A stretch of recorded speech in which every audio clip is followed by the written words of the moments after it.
I am Ferdinand Marcos, and I am the President of the Republic of the Philippines. I stand today on behalf of 110 million Filipinos. Everyone, hello universe, it's me again. Nakikita nyo yan? Kaya mag-ingat kayo sa mga content nyo. Kung ayaw nyo masakuti ng NBI, ayan o, yung pagmumukha na yan. O, diba? O, hindi porke mabait ang Pangulo inaabuso nyo na. Mga siraulo talaga itong mga to sa mga anti-Marcos. Yung mga nagko-content dyan na walang katuturan. Magtanim na lang kayo ng kamuti kaysa sirain nyo ang mahal na Pangulo. Wala kayong mapapala kundi kulungan ang punta nyo.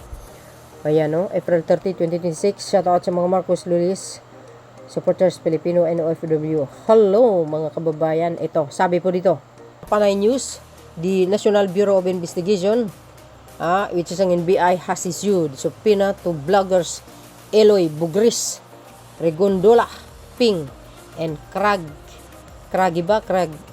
Underpal in connection with the probe into the spread of the false information regarding the President Ferdinand Marcos Jr. Health Palace Press Officer Claire Castro confirmed on Monday. O ayan, kala nyo before hindi nagsasalita ang Pangulo, inaabuso nyo na. O ngayon, edi nga kayo. Aba, dapat lang. Diba? Ikaw ba naman? Ipakalat mo na may sakit ang Pangulo? Nasa St. Luke's? Wow. O, ang luko-luko din O ayan, yan ang mapapala nyo ngayon. Ano yan? Pinagpapakalat nyo? Kasi bayaran kayo? O para para makuha ang simpatya ng mga Pilipino? Oy, 98% majority ng Pilipino nasa social media, kaya alam nila kung ano ang totoo. At alam nila kung sinong nagtatrabaho, At alam nila kung sinong masipag. At alam nila kung sinong siraulo. Na puro preskon para masirain ng Pangulo. Opo, ang binigay po na dokumento ng PCO, ayan, para sa agarang malalimang pag-iimbestiga sa mga vloggers na nagpapakalat ng piking patungkol sa kalusugan ng ating Pangulo. Ito po ay na-forward na po sa NBI. Ay patay kayo ngayon. At nagkaroon na rin po ng subpina sa 3 vloggers para sa karampatang pag-iimbestiga ng NBI, Castro said. Alam nyo guys, kung ako NBI, wag nang patawarin ito. Ikulong na dapat para masampulan ba? Kasi lagi sila nagpapakalat ng fake news. My gosh. Alam na alam nila ang Pangulo na nagtatrabaho. Kahit saan probinsya mo makikita, nagbibigay ng tulong sa mga magsasaka. Kahit saan, sa sulok ng Pilipinas. Very hard-working president. Alam po natin yan. Tapos, kung makapanira ito, akala mo kung sinong mga to. Dapat si Sara Duterte ang binablogs nyo. Gawin nyo mo ng content na puro travel around the world. Di ba? Ito po ay si Regondola, Ping, Craigs Underpal pala. Ayan, paipal ka talaga. And Eloy Bugris, Sagay.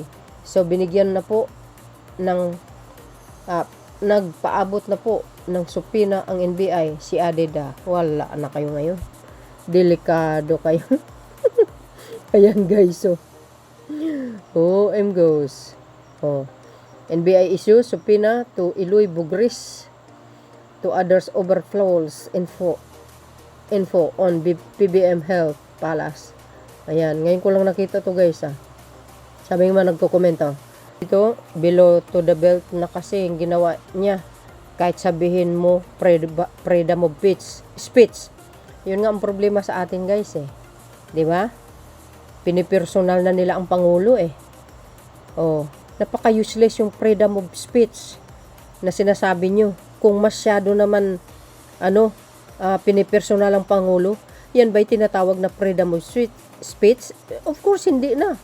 Personalan na yan If it has the ability to read the mind of every Filipino, sure, marami masupina talaga naman. Alam nyo mga kababayan, yung isang American man, through social media binantaan niya si President Trump. Anong ginawa? pinahuli, nakulong. Totoo yun, i-search nyo para malaman nyo.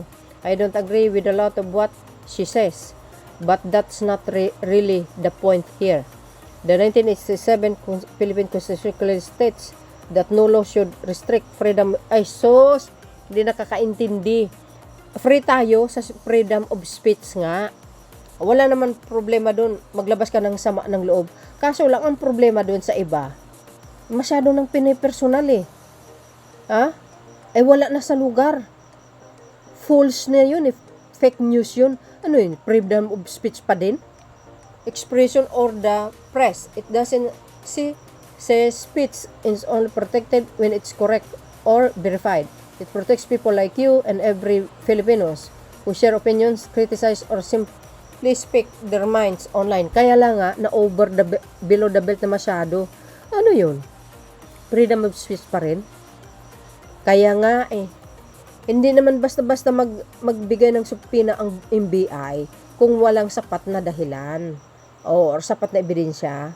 Kaya nga pinapatawag sila. Kung ipapalabas sa kanila yung mga pinagsasabi nila sa social media, kung yun ay may katotohanan ba o wala. Eh diba, ganun lang naman yun eh. Yan ang hirap din sa atin, no? Mga ibang pag-uutak ng ibang Pilipino, lalo na pag mayroon silang yung mga opinions niya, yung opinions nila. Oh, ano na, masyadong hindi na akma sa tamang balita. 'Di ba? Minsan ng iba dagdag bawas na lang. Ewan ko. So yun mga kababayan. Ayan oh. 'Di ba? Aba dapat lang para magtanda. Sabi ng Panay News. O yan ang ano natin.